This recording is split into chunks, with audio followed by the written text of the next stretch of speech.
विष्णु गुरुदेवो महेश्वरः गुरुसाक्षात् परब्रह्म श्री गुरुवे नमः वक्रतुण्ड महाकायसूर्यकोटिसमप्रभं निर्विघ्नं कुरु मे देव सर्वकार्येषु सर्वदा ज्ञानानन्दमयं देवं निर्मलं स्फटिकाकृतिम् आधारं सर्वविद्यानां श्रीहरिग्रीवमुपास्महे సమాదేవాభ్యో నమః. నిన్నటి రోజున విదురుడు కదా, విదురుడు శరీరం వదిలేశాడు, ఆ తేజస్సు ధర్మరాజు లోపలే కలిసిపోయింది. ఇవాళ రోజున దాని కంటిన్యూషన్ చెప్పుకున్నాం. అలానే పరీక్షిత్ మహారాజుకు శాపం ఎలా వచ్చింది, ఏమైంది, పరీక్షిత్ మహారాజుకు శాపం వచ్చేసి వారం రోజులు చనిపోతాడనేది ఎందుకు వచ్చింది అలాంటి శాపం చూద్దాం. అతని మృతదేహానికి దహన కర్మ చేయడానికి ఉద్యుక్తుడై ఉన్న ధర్మరాజుకు అశరీరవాణి అంటుంది, రాజా ఇతడు విరక్తుడు. విరక్తుడు అంటే అన్ని వదిలేసిన వాడు, సన్యాసి, వానప్రస్థాశ్రమ, అలా విరక్తుడైన వాడికి దహన సంస్కారాలు ఉండవంట. నిజంగా గొప్ప గొప్ప గురువులు, నిజంగా మా గురువు గారు కూడా అలాంటిదే అడిగారంట. తన శరీరం వదిలేశాక తన శరీరాన్ని తీసుకెళ్ళి గంగలో బండరాయికి కట్టేసి శరీరాన్ని గంగలో విసిరేస్తే ఆ రాయి బలుకి శరీరం కింద లాగబడుతుంది. అక్కడ ఉన్న చేపలు అవన్నీ తినేస్తాయి. దాన్ని కాల్చకుండా అలా చేయమని అడిగారు. కానీ శిష్యులు ఎవరు మరి అప్పటికే చిన్నోడు, నాకు ఇంత మెచ్యూరిటీ లేదు, నాకంతా గురువు గురువు కూడా అప్పుడు లేదు.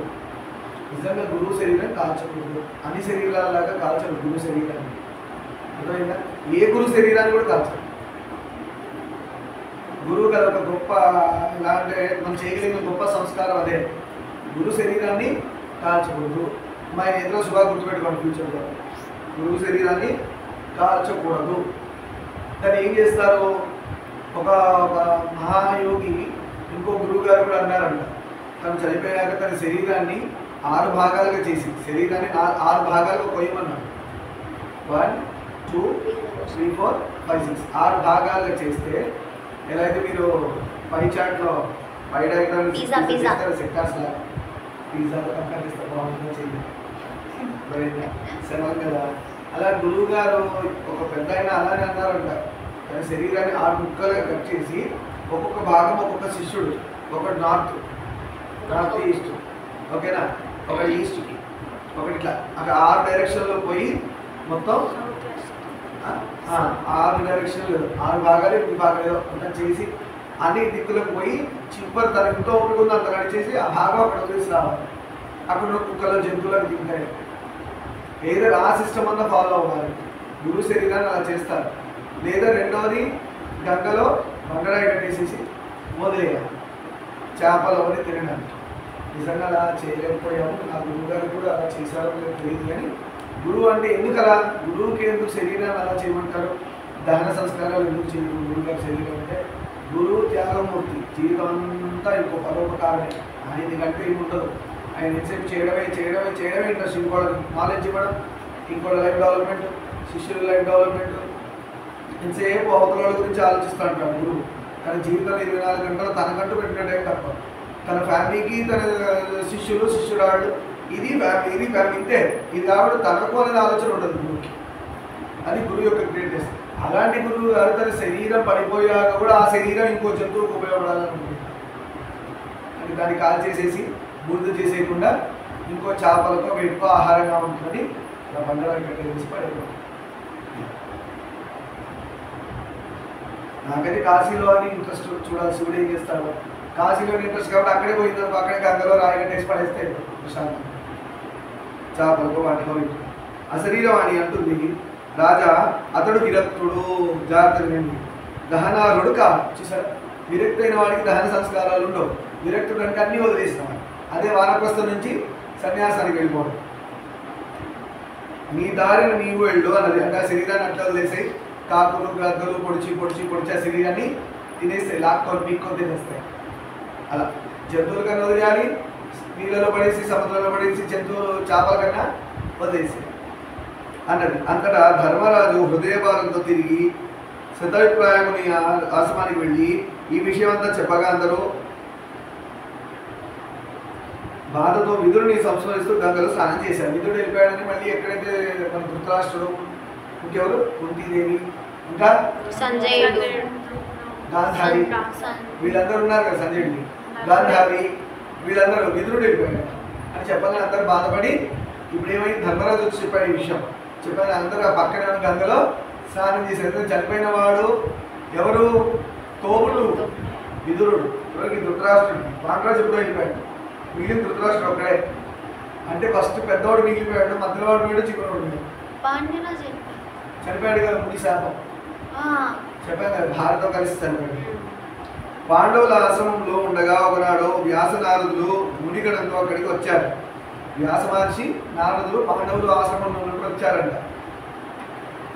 అప్పుడు కుంతి వ్యాసుడు చూసి అంటుంది, కుంతీదేవి అంటుంది వ్యాసుడు చూసి, మహాత్మా. కుంతి ఎవరు వ్యాసుడికి? కుంతి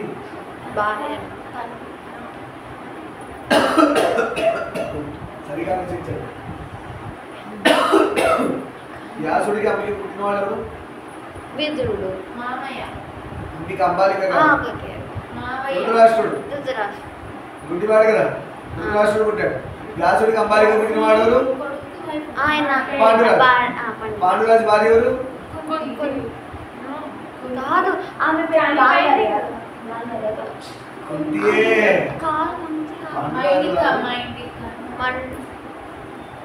పాండురాజు భార్య కుంతి. అని ఇప్పుడు ఏమైంది? వ్యాస భగవానుడు వ్యాస భగవానుడు రాగానే వ్యాసుడు నారదుడు వచ్చాడు కుంతి దగ్గరికి. పాండ్యరాజు కుంతి చచ్చిపోయారన్నారు కదా, కుంతి వాళ్ళ భార్యతో చనిపోయారన్నారు. ఇంకో భార్య ఉంది కదా, ఆవిడ సమాగమనం చేస్తుంది కదా, కుంతి కాకుండా ఇంకో రెండవ భార్య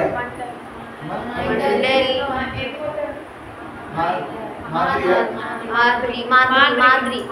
ఆవిడ కదా భర్త వెళ్ళిపోయాడని చెప్పి ఇద్దరు పిల్లలు కూడా నకుల సహదేవుని కుంతికి అప్పగించి వెళ్ళిపోయింది కదా, చనిపోయింది, సతీ సాగమనం చేసింది.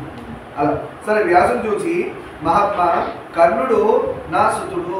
కుంతిదేవి అంటుంది కర్ణుడు నా బిడ్డని అని వ్యాస భగవానుడికి చెప్తుంది. ఎందుకు? పాండురాజుతో పెళ్లి కాకముందు నేను మా ఇంట్లో ఉన్నప్పుడు సూర్య భగవానికి నాకు కలిగిన బిడ్డ అని చెప్తుంది. అతడు పుట్టినప్పుడు చూశాను అంతే, తర్వాత చూడలేదు. ఆ కర్ణుడు పుట్టినప్పుడు చూసా, మళ్ళీ చూడలేదు. ఏమైంది కర్ణుడికి? యుద్ధం అంతా అయిపోయింది కదా, అయిపోయాక సంగతి మహాభారత యుద్ధం అయ్యాక నడిచే స్టోరీ నడుస్తుంది. కర్ణుడు ఏమైపోయాడు? అర్జునుడు బాణాలకి వెళ్ళిపోయాడు కదా, ఊర్ధ్వలోకాలకి వెళ్ళిపోయాడు. మరి ఇప్పుడు తల్లి చూడాలంటుంది. ఆయన పుట్టినప్పుడు చూశాను, చనిపోయేవాడు పైకి వెళ్ళిపోయాడు, ఆయన చూడాలని అడుగుతుంది ఇప్పుడు తల్లి. ఇక్కడ సనాతన ధర్మంలో గొప్పదనం చూడండి, ఇది ఒక గొప్ప సీక్రెట్ చూడండి. తలుచుకుంటే శక్తి, గురువు దగ్గర శక్తి ఎంత గొప్పగా ఉంటుందంటే వ్యాస భగవానుడి శక్తి తెలుస్తుంది చూడండి. అంతే, తర్వాత చూడలేదు. అతను చూడాలని నా మనసు తప్పిస్తుంది, నా బిడ్డను చూడాలనుంది. యుద్ధంలో చనిపోయాడు కానీ నా మనసు చూడాలనిపిస్తుంది. చనిపోయిన వాళ్ళు వస్తాడు చూడండి. నీవు తపోధనుడవు, సమర్థుడవు, నాకు అతన్ని చూపి నా కోరిక తీర్చని వేడింది. నాకు ఒకే ఒక కోరిక, నా బిడ్డను చూసుకోవాలని. మిగతా వాళ్ళంతా నా ఎక్కడ ఉన్నాడు కానీ ఇప్పుడప్పుడే అతను పోగొట్టుకున్నాను, వదిలేసుకున్నాను. యుద్ధంలో చనిపోయాడు, ఎక్కడ కూడా నా బిడ్డ దగ్గర తీసుకోలేకపోయాను. అలానే ఎక్కడ ఛాన్స్ లేకుండా పోయింది కర్ణుడు నా బిడ్డ అని. సరే అలాంటి వాడిని చూపి ఏమని అడుగుతుంది. చనిపోయిన వాడిని ఎలా చూపిస్తాడు వ్యాస భగవానుడు? చూద్దాం.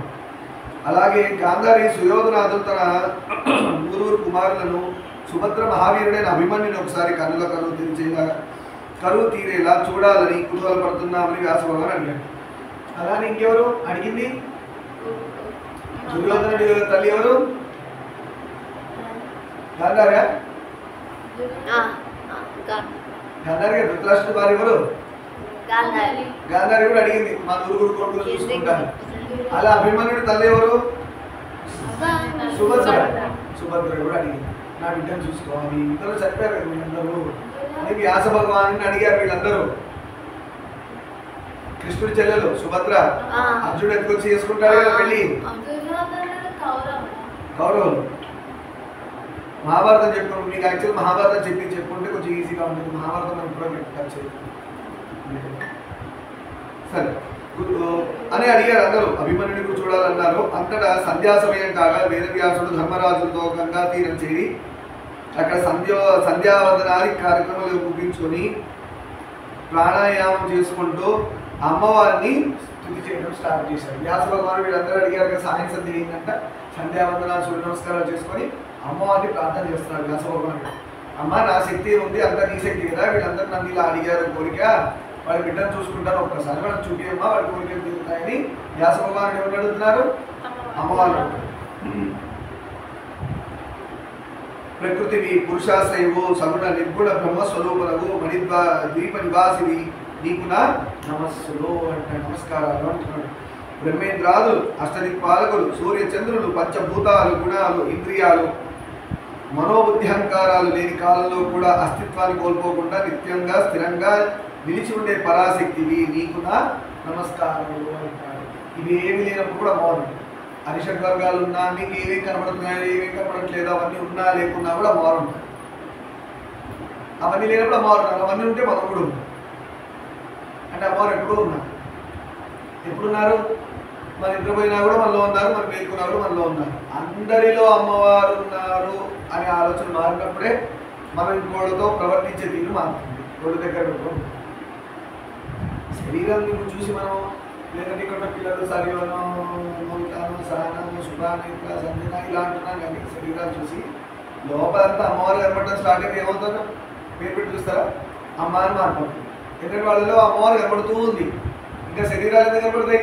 అమ్మ కనపడుతుంటే అప్పుడు ఇంకా కామ క్రోధ లోభ మోహ మదము మాత్సర్యం ఇవన్నీ అసలు ఉంటాయా? అమ్మవారు చూడగా పారిపోతాయి, లోపల నుంచి మాయమైపోతాయి. ఎలా? ఈ 6 రకాల చీకట్లు, మనలో 6 రకాల చీకట్లు ఉన్నాయి. 6 చూడడానికి, ఈ 6కి మళ్ళీ చుట్టాలు చాలామంది ఉన్నారు. కామము దాన్ని మళ్ళీ చుట్టాలు ఎట్లా చాలామంది, క్రోధము మళ్ళీ దానికి చాలా చుట్టాలు ఉన్నాయి. అంటే నెగిటివ్ క్వాలిటీకి ఒకదానికి మేజర్ నెగిటివ్ క్వాలిటీకి సబ్ నెగిటివ్ క్వాలిటీ చాలా వస్తాయి దానివల్ల. కనబడడానికి 6 మాత్రమే.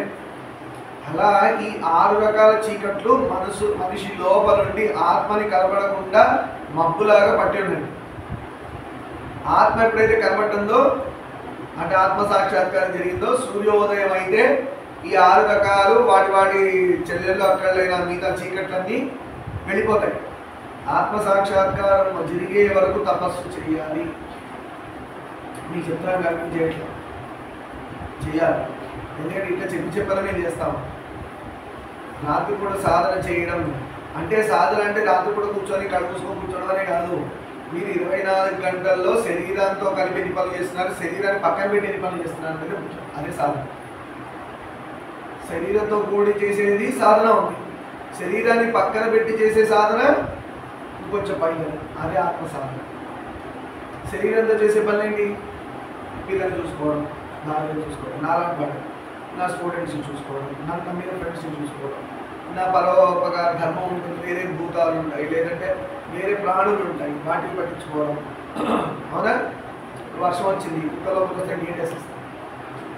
అదే వర్షం మనం నడుస్తుంటే ఎవరైనా ఇంటికి తలుపుకొని తలుపు చేయడం దాచుకుంటాం. ఎక్కడ సమానత్వం ఉంది? నువ్వేమో నీ ఇంట్లో కుక్క రావద్దని గేట్ వేసి పెడతాం, అది చేస్తే చచ్చేయండి. ఎక్కడుంది? ప్రాణుల పట్ల ఎక్కడుంది? అమ్మవారే కలగజేస్తుంది. నిజంగా అమ్మవారు మనలో ఉందనుకొని మనమే అమ్మవారు అవ్వాలనుకుంటే అమ్మవారు గేటేసి పెడుతుందా? అమ్మ లక్షణం ఏది మన దగ్గర? అమ్మ లక్షణం వస్తే కదా అమ్మవారు కనబడేది. అమ్మ లక్షణం ఆడవాళ్ళకే ఉండాలని కాదు, మగవాడు అసలు మగవాడు అనేవాడే లేడు అసలు సృష్టిలో. మగవాడు అనేవాడు ఒకడే, ఎవరు? శివుడు, నారాయణుడే. నరనారాయణ, హరి హర ఇద్దరే మగవాడు అనే శబ్దం పనికొచ్చేది. మిగతా వాళ్ళందరూ ఇదంతా ఇది అమ్మవారి నుంచి పుట్టిన వాళ్ళే. అమ్మవారి ప్రకృతి నుంచి వచ్చింది, ప్రకృతి అయి ఉంటుంది, కానీ ఇంకోటి ఎందుకు అయి ఉంటుంది? కాదు కదా. అలా ఆలోచిస్తే అర్థం. సరే, ఈ జీవలోకాన్ని చిత్తమంతను సంధించి తిరిగి సత్వాది గుణాల చేత లింగ కోశంలో ప్రవేశింపబలిచి సమాధిష్టిలో మునిగి కల్పాకాల పర్యంతంలో స్వతంత్రుడమైంది. ఓ దేవి, నేను ఎంతటి మహాజ్ఞాని ఎరుగజాలడు. గొప్ప జ్ఞాని అయినా కూడా నిన్ను పట్టుకోవడం కష్టం. ఎవరిని పట్టుకోవడం కష్టం? అమ్మవారిని పట్టుకోవడం కష్టం. నేను గొప్ప జ్ఞాని, వేదవ్యాసుల వారే అంటున్నాడు. సాక్షాత్ విష్ణువంశమైన వేదవ్యాసుడు అంటున్నాడు ఈ మాట. గొప్ప జ్ఞానిని నేను పట్టుకోలేదు నేనంతా అంటున్నాడు. మన ఇక్కడ చూస్తాం. వీరందరూ మృతులను చూడాలని కుతూహలపడి నన్ను అర్థిస్తున్నారు. వీళ్ళందరూ వాళ్ళు చనిపోయిన బిడ్డలు చూసుకోవాలి, వాళ్ళ పిల్లలు చూసుకోవాలని అడుగుతున్నారు అని చెప్తూ, అందుకు నేను సమర్థనం కాదు. నాకేదో తపస్సు చేశాను, నాకు కనబడతావు కాబట్టి నాకు గొప్ప శక్తులు ఉన్నాయి, అవి ప్రదర్శన చేసి ఏదో స్క్రీన్ మీద అందరినీ చూపించేస్తాను, ఇలా ఏం మాట్లాడరు వేదవ్యాసులు వారు. ఇప్పుడు బయట లోపల జరిగేది ఇది. వాడు 2 రోజులు తపస్సు చేస్తాడు, 3వ రోజులు అంతా పోతుంది. ఎందుకు? కామ క్రోధ లోభ మోహ మదము మత్సరం. తపస్సు అంటే గుర్తుపెట్టుకోండి, కళ్ళు మూసుకొని కూర్చోవడం తపస్సు కాదు. మీరు చేసే నవవిధ భక్తులన్నీ కూడా తపస్సులే. నవవిధ భక్తులన్నీ తపస్సులే. ఫస్ట్ నవవిధ భక్తులు ఏంటది? శ్రవణం. చేస్తున్నారా నవవిధ భక్తులు? శ్రవణం చేస్తున్నారా? ఎంతమంది చేస్తున్నారు? మీరు చేస్తున్నారో మీకు తెలియదు. చిత్రం తెలుసా? పురాణం వింటాం శ్రవణమే. మరి ఇది వింటున్నారు మరి రోజు శ్రవణం. దేవుడు దయ వల్ల ట్యూషన్లో చదువుతో పాటు శ్రవణం అవుతుంది. కీర్తనం. కీర్తనం అంటే ఏంటి? ఎవరు ఎగ్జాంపుల్? నారద మహాముని. నారాయణ నారాయణ కీర్తన చేసుకుంటూ తిరుగుతుంటాడు కదా. మీరు ఫ్రీగా ఉన్నప్పుడు మీరు అక్కడ రోడ్డు మీద తిరిగేటప్పుడు మధ్యలో ఒకసారి గోవిందనం అరుణాచల శివ అనుకోవచ్చు. మనం శనివారం చేస్తున్నాం కీర్తనం, సంతోషం. కానీ రోజు అవుతుందా అని చెక్ చేసుకోవాలి. రోజు అలా కూర్చొని భజన చేసుకోలేం కాబట్టి ఇంటికి వెళ్ళినప్పుడు ఓం నమో నారాయణ హరిరామ హరిరామ చెప్పుకున్నాక అది అనుకుంటూ కూర్చోండి కీర్తనం. శ్రవణం అంటే ఎవరు ఎగ్జాంపుల్? పరీక్షిత్ మహారాజు 7 రోజులు భాగవతం వినేసి మోక్షం వచ్చింది. ఇప్పుడు తెలుస్తుంది మనకి 7 రోజులు ఎట్లా వచ్చిందో. అదే స్టోరీ స్టార్ట్ అవుతుంది. శ్రవణం. కీర్తనం ఎవరు? నారాయణ వారు. ఎందుకంటే అన్ని లోకాలు పోయినా నారాయణ శబ్దం మొదలు. నువ్వు ఏమన్నా అనుకో, నేనైతే నారాయణ అంట. నీకు నచ్చినా నచ్చకపోయి నారాయణ అంట. నారాయణ శబ్దం లేని ఊపిరి కూడా పీల్చడానికి అది స్మరణ. కీర్తనం విష్ణువు, విష్ణువుది అని అర్థం. స్మరణం ప్రహ్లాదుడా. శ్రవణం కీర్తనం విష్ణు. స్మరణం పాదసేవనం. ప్రహ్లాదుడు ఏం చేస్తాడు? స్మరించుకుంటుంటాడు.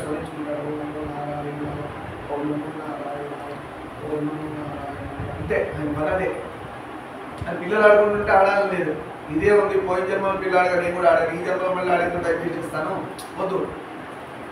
సినిమాలు ఏం చేస్తాం? భక్త ప్రహ్లాదులు పిల్లలందరూ వచ్చి పిలుస్తారు, ఆడదాం రాండి. ఎందుకు జీవితాన్ని నిర్ణయం చేసుకుంటారు? ఉన్న మన జీవితంలో ఎన్ని సంవత్సరాలు ఉంటామో మనకు తెలియదు. దానిలో హాఫ్ ఆఫ్ ద లైఫ్లో 24 అవర్స్ ఎంతసేపు పడుకుంటాం మనం? 8 అవర్స్ పడుకుంటాం కనీసం. 8 3 24. సో మన లైఫ్లో కూడా 1/3 నిద్రపోయింది. 60 years అంటే 20 years నిద్రపోయింది. ఇంకో 20 years అనుకోండి. మళ్ళీ చదువులు స్కూల్కి ఎంత పోతుంది, ఉద్యోగాలకి ఎంత పోతుంది? 8 అవర్స్. అంటే మన సంపాదనకి మన నిద్రకే 2/3 పోతున్నాయి. ఇంకా 1/3 లైఫ్ తెలియకుండా టీవీ మొబైల్ వచ్చేసి ఏదైనా కావచ్చు. ఇప్పుడు సాధనకి టైం ఎక్కడ ఉంది? అందుకే గురువులు కొంచెం ట్రెండ్ మార్చి ఏమన్నారు? కామ కర్తే రహో నామ జపతే రహో. స్కూల్కి వెళ్తున్నారు, నేను కూర్చుంటారు నారాయణ నారాయణ నారాయణ నారాయణ గోవింద అరుణాచల శివ హరే రామ హరే రామ రామ రామ హరే హరే కృష్ణ హరే కృష్ణ. మీకు ఉన్నప్పుడు అనుకోండి మిమ్మల్ని ఎవరైనా ప్రచారం చేయమన్నారు, లేదంటే అడ్వర్టైజ్మెంట్ చేయమన్నారు, మీరు చేస్తున్నారని ఏం లేదు కదా. శ్రవణం. ఈరోజు నేను శ్రవణం చేశానా? పురాణ శ్రవణం కానీ, దేవుడి యొక్క విష్ణు సహస్రనామం కానీ, హనుమాన్ చాలీసా కానీ విన్నానా? అది కూడా శ్రవణమే. కీర్తనం. నా నోటితోని నా భగవంతుడి పాటలు ఏమైనా పాడాను, ఆయన యొక్క పద్యాలు నామాలు గొప్పగా చెప్పగలిగాను. స్మరణం. ఆయన యొక్క నామం ఒక్కటి పడుతుంది.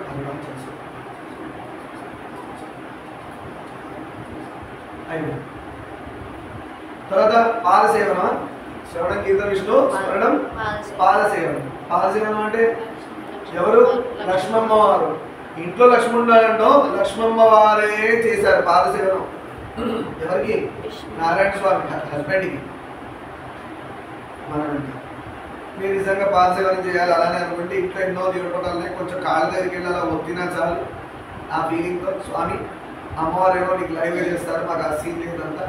సో కనీసం నేను పాదసేవనం అంటే కాళ్ళు ఒత్తడమే కాదు, ఆ గురువు గారి పాదాల దేవుడి పాదాలు మనసులో పెట్టి పూజించడం కూడా పాదసేవనే. గురుపాదుకా స్తోత్రం కూడా పాదసేవనే.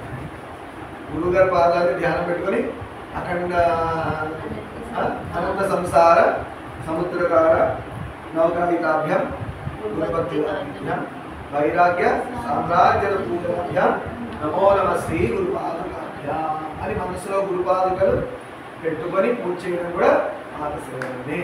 లేదా ఇంటికి ఎవరైనా పెద్దవాళ్ళు వస్తే వాళ్ళ కాళ్ళ మీద పడి దండం పెట్టుకోవడం కూడా పాదసేవనే. వాళ్ళతో బ్లెస్సింగ్ తీసుకోవడం. అన్నిటికి మించి ముందుగా అమ్మ అన్న ఇంట్లో ఉన్నాడు పుట్టినరోజు. అందుకే మన సనాతన ధర్మం ఎంత గొప్పదంటే వదిలేండి. మన సనాతన ధర్మం ఎంత గొప్పదంటే బర్త్డేకి పెద్దవాళ్ళ కాళ్ళ పడి దండం పెట్టి ఆశీర్వచనాలు తీసుకుంటారు, పెళ్లిళ్ళకి తీసుకుంటారు, ఏ శుభకార్యమైనా తీసుకుంటారు. చూసారా, కొన్ని చోట్ల అశుభ కార్యాలు కూడా కార్యక్రమాలు కూడా పెద్దవాళ్ళు కూడా ఆశీర్వచనాలు తీసుకుంటారు. ఎప్పుడు పాదసేవనాన్ని మనం దూరం చేయకుండా పెడుతుంది. మన యొక్క ఫెస్టివల్స్ కూడా, ఫెస్టివల్ ఉగాది రోజు అమ్మ నాన్న కాళ్ళ పడాలి, అక్షతలు తీసుకొని ఆశీర్వాదం చేయమని చెప్పాలి. అలా ఫెస్టివల్స్, బర్త్డేస్, మ్యారేజెస్ అన్నీ కూడా కేషన్స్, మ్యారేజ్ కేషన్స్లో పెద్దవాళ్ళకి మనం పాదసేవనం, వాళ్ళ పాదాలకు దండం పెట్టి తీసుకుంటాం పాదసేవనం. లేదు ఒకప్పుడు నేను మా పెద్దనాన్న వాళ్ళకి వెళ్తే అరే ఇక్కడ రా కాళ్ళు వస్తానేమో, నేను కాళ్ళు వస్తాను, ఆ పిల్లలు తెలియకుండా నా కాళ్ళప్పుడు వచ్చినప్పుడు పాదసేవనం చేస్తున్నాను, నా కాళ్ళు వస్తారు ఇద్దరు, నాకు ఆ ఛాన్స్ లేదు, నాకంటే వాళ్ళే లేదు, నా కాళ్ళు నేను ఎత్తుకుంటాడు. సరే నెక్స్ట్ స్మరణం, అర్చనం. అర్చనం ఎవరు? మీ ఇంట్లో ఆల్రెడీ చెప్పాను, సాలగ్రామం మంది మీద చెప్తున్నాను. ఏదో రీజన్ పెట్టుకొని సాలగ్రామం ఇంటికి తెచ్చుకొని పూజ చేయడం చాలా చాలా ఉత్తమమైనది. అందరూ ఏంటంటే సాలగ్రామం అంటే వామ్మ అంటున్నారు. నీకు సాలగ్రామం ఒక్కదాన్ని వామ్మ అంటే మీ దాన్ని పనులు చేస్తున్నారు, ఒకటి వామ్మ అని పక్కన పెడుతున్నాను. వామ్మ అని అన్ని పక్కన పెట్టే కాడికి దేవుడు దూరమే అవుతున్నావు. అమ్మ రాకుండా రాయడం మా వామ్మో, ఇప్పుడు ఎందుకు పురాణ వినాల వామ్మో, సాలగ్రామం వామ్మో, గుడికెళ్ళు వామ్మో, దేవుడు అన్ని వామ్మ అంటే కలి మొత్తం నిండా కలిగే ఉన్నాడని చెప్పాలి. కలిపురుషుడు ఎక్కడ లేదు, దేవుడు చూసి వామ్మ అనేవాడు ఉంటున్నాడు, వాడు ఎక్కడే ఉన్నాడు. దేవుడికి ఎంత దూరం పోతున్నాడో వాడే కలిపురుషుడు అని గుర్తుపట్ట చేసి, దేవుడికి దూరం పోయేవాడే కలిపురుషుడు. నేను ఎవరో కలి అయితే 2 కొమ్ములు ఒక చుక్క పెట్టుకోవడం, మీద ఖర్చు చేసుకోవాలా ఉంటుంది కలిపురుషుడు. దూరం అలా ఉండదు, మంచి బ్యూటిఫుల్గా ఉంటాడు. కాకపోతే దేవుడికి పడవు, దేవుడు లక్షణాలు పడవు, దేవుడు సంబంధించిన పడవ పడి. అందుకని ఏంటంటే వాడి పడవ వాడి మనల్ని కూడా దూరం పెట్టుకుంటాడు. మన దూరి పరీక్షిత్ మహారాజు అదే పరిస్థితి చూడండి, ఎంత గొప్ప పరీక్షిత్ మహారాజు ఎవరు? ఆఖరి కృష్ణుడి యొక్క అభిమన్యుడి యొక్క కొడుకు కదా, అర్జునుడి యొక్క మనవడు. అర్జునుడి కొడుకు ఎవడు? అభిమన్యుడు. అభిమన్యుడి కొడుకు ఎవరు? పరీక్షిత్ కదా. అంత గొప్ప అర్జునుడి మనవడైన పరీక్షిత్ మహారాజుకి కలి ప్రవేశించి ఆయన్ని దారుణంగా ఇబ్బంది పెట్టాడని మనం తెలుసుకుంటాం. సరే అయిపోయింది. అర్చనం. వందనం. వందనం ఎవరు? అక్రూరుడు. అట్లీస్ట్ పెద్దవాళ్ళు కనబడితే కాళ్ళని ఒకటి దూరించాను, గురువు గారు కనబడ్డ మనసులో ఆ భావన ఉంటే చాలు. వందనం. తర్వాత దాస్యం. హనుమంతుడు. హనుమాన్ చాలీసా చదువుకొని ఆయన లక్షణాలు మనం తెచ్చుకొని రాముల వారికి కనబడితే ఆ దాసుని, నేని దాసుని, రామదాసు, కాళిదాసు. చూసారు, అందరు దాసులే. తులసీదాసు, అందరూ దాసులే. అది వీళ్ళని చూసి గుర్తు పెడతాం. కృష్ణదాసు, వరదాసు చాలా మంది ఉన్నారు. దేవదాసు కాదన్నా, అర్థమైందా? అలా తర్వాత సఖ్యం. ఎవరు? ఫ్రెండ్షిప్. అందరినీ కుమార ఫ్రెండ్స్ ఏమని దేవుడు ఫ్రెండ్ అయి ఉండాలి. మీకు ఇష్టమైన నియరెస్ట్ గాడ్ని మీ ఫ్రెండ్ని తీసేసుకోండి. అర్జునుడు కృష్ణుడితో కదా ఫ్రెండ్షిప్. కృష్ణుడి ఫ్రెండ్. సఖ్యం. ఆత్మ నివేదనం, కంప్లీట్ సరెండర్. ఎవరు? బలిచక్రవర్తి. పాదం నెత్తి పెట్టమంటాడు కదా. అంటే ఇంకా నేనంటూ ఒకటి ఉన్నానా? ఆకాశం భూమి ఆక్రమించావు, ఆకాశం ఆక్రమించావు, ఇంకా రెండు నీవయ్యాక నేను ఎందుకుంటే ఇక్కడ ఏం లేదుగా. నేననేది మొత్తం నువ్వే కదా. నాన్నకి పెట్టేసాను, పాతాళంలో తప్పేసాను. ఆత్మ అంటే మనల్ని మనం అలా దేవుడికి సరెండర్ చేసుకోవాలి. తొక్కేమనిగా నెత్తిని కాలు అంతా నువ్వే, నేను నువ్వే, నువ్వు అంతా మొత్తం ఎక్కడున్నా అంత నువ్వే ఉన్నావు స్వామి. నేననేవాడు ఎక్కడున్నాను, నన్ను కూడా నీలో చేర్చుకో. ఆత్మ నివేదనం. ఆత్మ నివేదనం అంటే పరమాత్మ, జీవాత్మ పరమాత్మగా మారిపోయింది.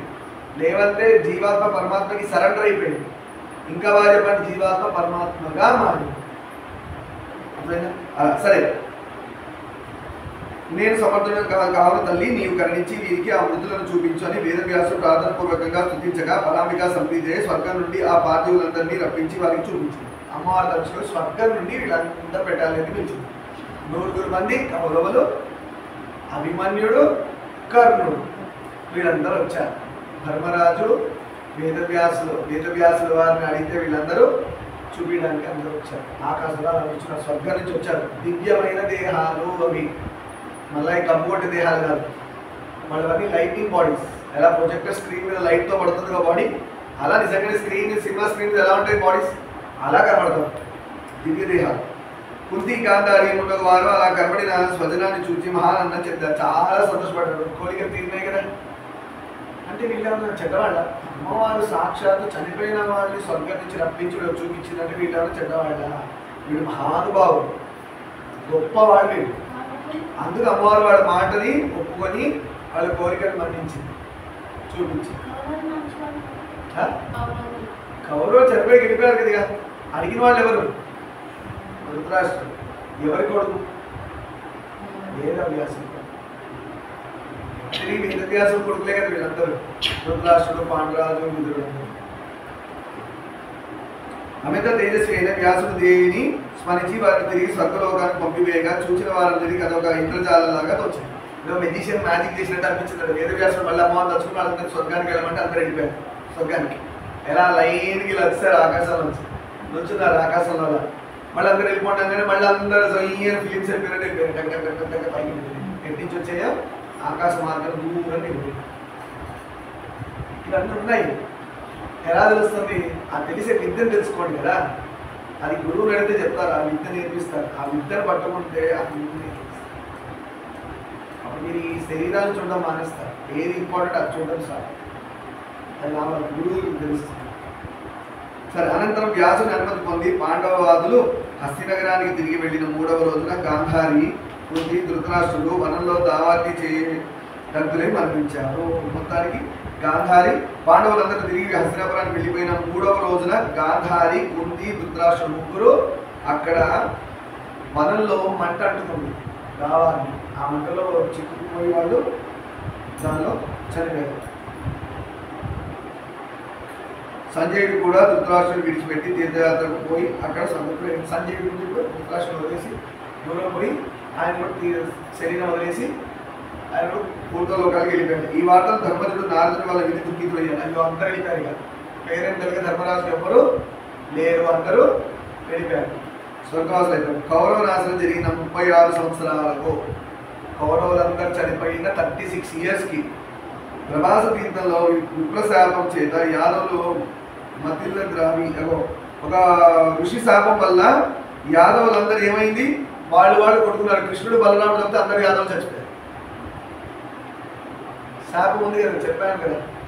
ఈ యాదవులందరూ పోయి ఋషి తపస్సు చేసుకుంటే ఆ దర్భ తీసుకుంటారు. సతాయించారు. దర్భ ఇలాంటి నీళ్ళలో ఉంటుంది, రాసుకోవడం అంటూ వస్తుంది బాగా. ఒరే ఏ దర్భ తీసినా సతాయించారో ఆ దర్భ వల్ల మీ వంశం నాశనం అయిపోవాలని యాదవులందరూ. యాదవులు ఎవరు పోవాలి మళ్ళీ అంటారు? కృష్ణుడు బలరాముడు యాదవుడే కదా, మళ్ళీ ఆయన మాట కూడా వెళ్ళిపోవాలి కదా అనుకొని అలా పెట్టేసేసారు. ఆయన కోపం మీద శాపం వదిలాడు. కానీ వీళ్ళిద్దరు కూడా వర్తిస్తుంది కదా. మిగతా వాళ్ళందరూ వాళ్ళకి మనస్పర్ధలు వచ్చి అప్పుడు యునైటెడ్ ఉన్నాడు, మనస్పర్ధలు వచ్చి ఒకడొకరు కొడుకొని చచ్చిపోయాడు. ఇక కృష్ణుడు బలరాముడు మిగిలారు. మహాభారత ఇంటికి వచ్చేసింది. బలరామకృష్ణుడు చూస్తుండగానే ఒక్కళ్ళు కూడా వేలుకొని అందరూ కొడుకొని చచ్చిపోయారు. వాళ్ళు ముందే చచ్చిపోయారు అందరూ. వీళ్ళు ఎందుకు ఆపలేకపోయారు? ఋషి శాపం. అయితే ఏ దర్భం తీసుకొని కొట్టి సతాయించారో ఈ దర్భ వల్ల మీ వంశం అంతా నాశనం అయిపోయిందని దర్భం చూపిస్తే కృష్ణుడు ఆ దర్భం తీసుకెళ్ళి యాదవుడికి ఇచ్చి దీన్ని అరగదీయండి బాగా అన్నాడు. అర్థమైందా? ఏ దర్భం చూపించి విప్రుడు శాపం పెట్టాడో ఈ దర్భ వల్లే మీరు వంశం నాశనం అయిపోతుందన్నాడు. అనేది కృష్ణుడికి తెలుసు ముందేమవుతుందో అని ఈ యాదవులు పిలిచి ఏం చేశారు, ఆ దర్భం తీసి బాగా స్నానాలు పెట్టించారు. మొత్తం అరగది ఏంటంటే వాళ్ళు ఏం చేసే పని కంప్లీట్ చేయలే. ఈ నందరిలో ఉన్న యాదవ్ చేయకుండా ఏం చేస్తారు, దాని చిన్న మురికి ఇది మనల్ని నమ్ముతుంది అని చెప్పేసి పడేశారు నీళ్ళలో పడేయగానే ఏం చేస్తారు, ఆ నీళ్ళలో చేప మింగి ఆ చిన్న ముగ్గురు పెన్సిల్ నోట్లో చిన్న దర్భ ముక్క ఏదైతే చేప పెట్టిన దర్భ ఆ చిన్న ములికిని రాయిని గీకి చేస్తే ఆ చిన్న ముక్క ఇదేగా కింద పడేశారు. ఆ నీళ్ళలో పడ్డదాన్ని ఏదో ఫుడ్ అనుకొని చేప మింగి దర్భ. ఆ చేపలు పట్టేవాడు పట్టుకునే చేపల వాడు ఏం చేశాడు, తీసుకెళ్ళి మార్కెట్లో అమ్మితే పోయేవాడు కూడా చేపలు కొనుక్కొని ఆ చేపను కోసి తిన్నాడు. లోపల ములుగుతుంది. ఇది చాలా బాగుంది అని దాన్ని సారబెట్టి చేసి బాణాన్ని ముందు పెట్టుకున్నాడు. పోయేవాడు దర్భని పెట్టుకొని బాణాలు పొద్దులు పెట్టుకున్నాడు. చేప తినేసాడు, అయిపోయింది. ఈ కృష్ణుడు వెళ్ళిపోయడానికి బలరాముడు వెళ్ళిపోయాడు.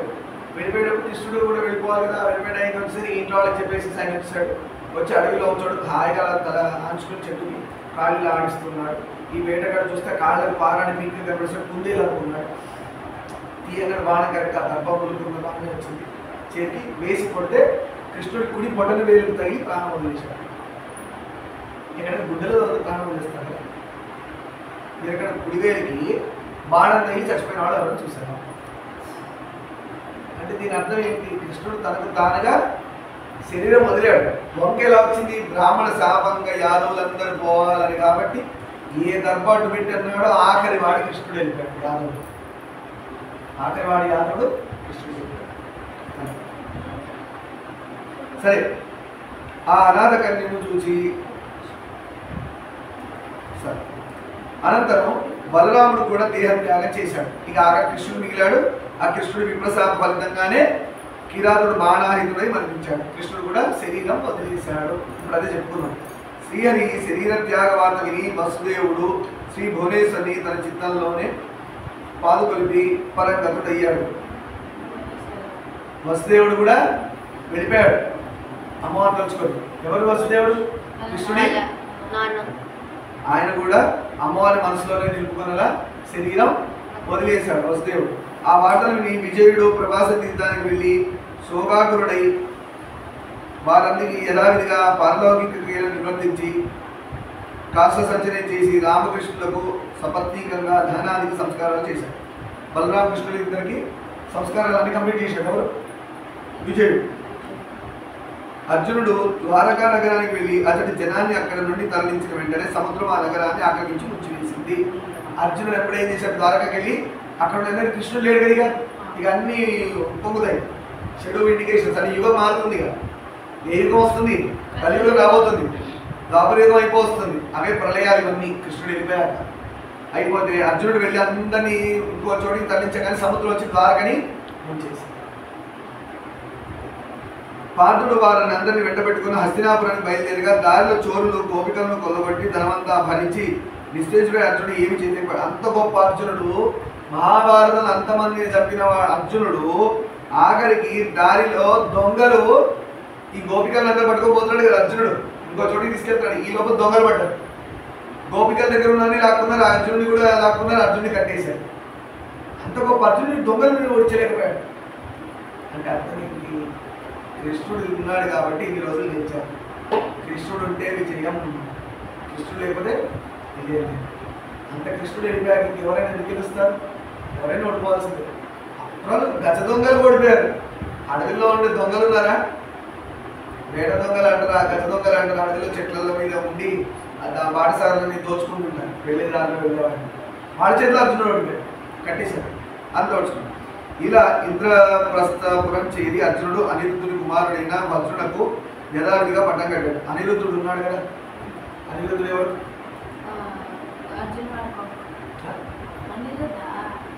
అనిరుద్ధుడు ఎవరు? కృష్ణుడి కొడుకు పేరేంటి? ప్రద్యుమ్నుడు. ప్రద్యుమ్నుడి కొడుకు ఎవడు? అనిరుద్ధుడు. అనిరుద్ధ అనే పాట వచ్చింది. కృష్ణుడి కొడుకు పేరు ప్రద్యుమ్నుడు.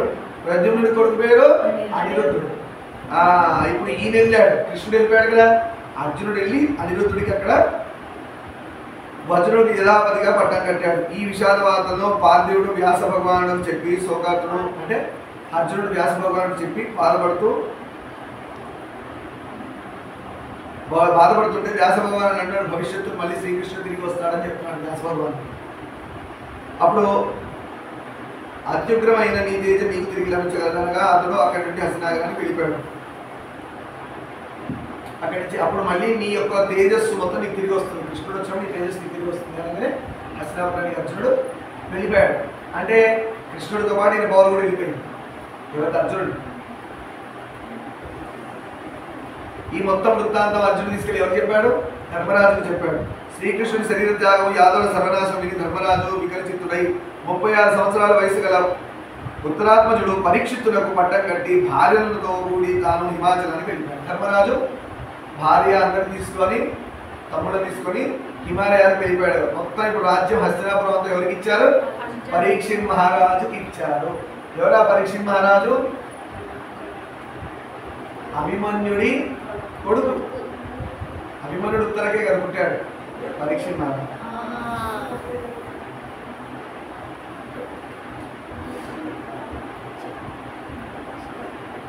36 సంవత్సరాలు అసాధారణ ప్రతిభతో హస్తినాపురాన్ని పాలించిన ధర్మరాజు పత్ని సహోదరులు లేదంటే సోదరులతో సహా వెళ్ళి హిమాత్ నగరానికి హిమాలయాలకు వెళ్ళి అక్కడ తన దేహత్యాగం చేసేసారు. అంటే ధర్మరాజు మిగతా సోదరులందరూ కూడా వెళ్ళిపోయారు. అందరూ వెళ్ళిపోయారు. ఎవరు లేరు.